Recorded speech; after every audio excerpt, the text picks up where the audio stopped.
Welcome. আমরা করব ক্রিসমাসের কার্ড আর তার সাথে শুনব সরজিৎ ঘোষের গল্প ভুরি ভোজ। সঙ্গীতাদির বিয়ে। বিএড পড়তে গিয়ে সঙ্গীতাদির সাথে পরিচয় হয়েছিল। একদিন সঙ্গীতাদি ফোন করে বলল, তোকে আসতেই হবে। জিজ্ঞেস করলাম কোথায়? আরে গাধা, আমার বিয়ে। আমাকে গাধা বলেই ডাকতো সঙ্গীতাদি। এত নামি দামি পশু থাকতে গাধা বলে কেন ডাকতো কে জানে। গাধা নিয়ে যত গল্প শুনেছি সব ক্ষেত্রেই দেখেছি গাধা বোকা বলেই প্রমাণিত হয়েছে।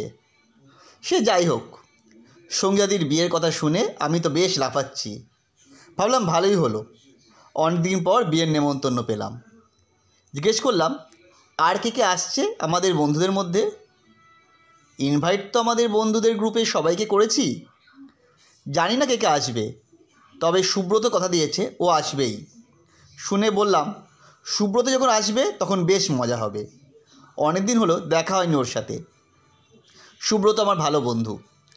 পরে সুব্রতর সাথে ফোন করে কথা বলে নিলাম সঙ্গীতাদির বিয়ের যাওয়ার ব্যাপারে। অবশেষে বিয়ের দিন উপস্থিত হলো। যে অ্যাড্রেস দিয়েছিল, মানে বিয়ে বাড়ির জন্য যে লজ ভাড়া নিয়েছিল, সেখানে উপস্থিত হলাম আমরা মানে আমি আর সুব্রত। শীতকালের বিয়ে, ডিসেম্বর মাস, মানে সন্ধ্যে 7টা বাজতেই যেন রাত নেমে আসে। মনে আছে সেদিন বেশ কনকনে ঠান্ডা ছিল। দেখলাম বিয়েবাড়িতে লোকজনের ভিড়। এই বিয়েবাড়িতে সঙ্গীতাদি ছাড়া আর আমাদের কেউ চেনে না। ভিতরে ঢুকতে যাব, গেটের মুখেই দেখলাম কফি আর পকোড়া রেডি। 2 রকমের পকোড়া, ভেজ পকোড়া আর চিকেন পকোড়া। সুব্রত বলল ভেতরে পরে ঢুকবো, তার আগে পেট পুড়ে কিছু পকোড়া খেয়ে নিই। সেই কোন দুপুরে বাড়ি থেকে খেয়ে বেরিয়েছি বলতো। ঠিক বলেছিস ভাই, খিদে আমারও পেয়েছে। আমি ততটা খাদ্যরসিক নই, সুব্রত যতটা খেতে ভালোবাসে। দুজনে 2 প্লেট করে 2 রকম পকোড়া আর 1 কাপ কফি দিয়ে ক্ষুধার্ত পেটকে কিছুটা হলেও শান্ত করলাম। খাওয়ার পর সুব্রতকে বললাম, চল এবার ওপরে যাই, সঙ্গীতাদির সাথে একবার দেখা করে নিই। ওপর মানে দোতলায় উঠেই দেখলাম একদিকে খাবারের আয়োজন। গেস্টরা তখন খাওয়া দাওয়া শুরু করে দিয়েছে। সুব্রত একটু থমকে দাঁড়িয়ে বলল,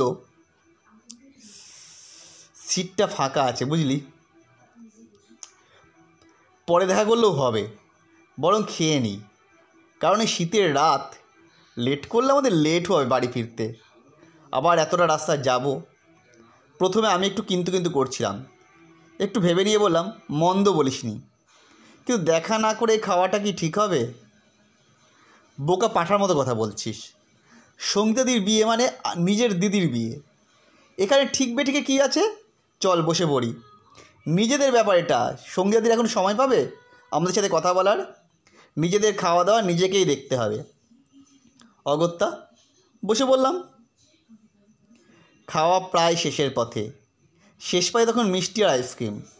দেখি মোবাইলে রিং হচ্ছে। পকেট থেকে ফোন বের করতে দেখি সুমনা কল করেছে।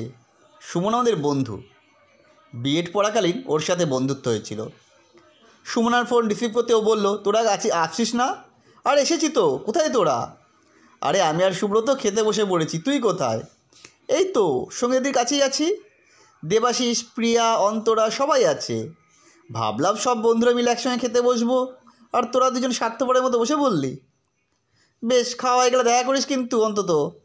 ঠিক আছে, একটু ওয়েট কর, আমরা 10 মিনিটের মধ্যে আসছি। খাওয়া দাওয়া মিটিয়ে যখন ভিতরে গেলাম, কাউকে দেখতে পেলাম না, এমনকি সঙ্গীতাদিকেও না। সুব্রত বলে উঠল, আরে এ কী রে, সব কোথায় গেল? আমি বুঝতে না পেরে বললাম, চল বাইরে গিয়ে দেখি।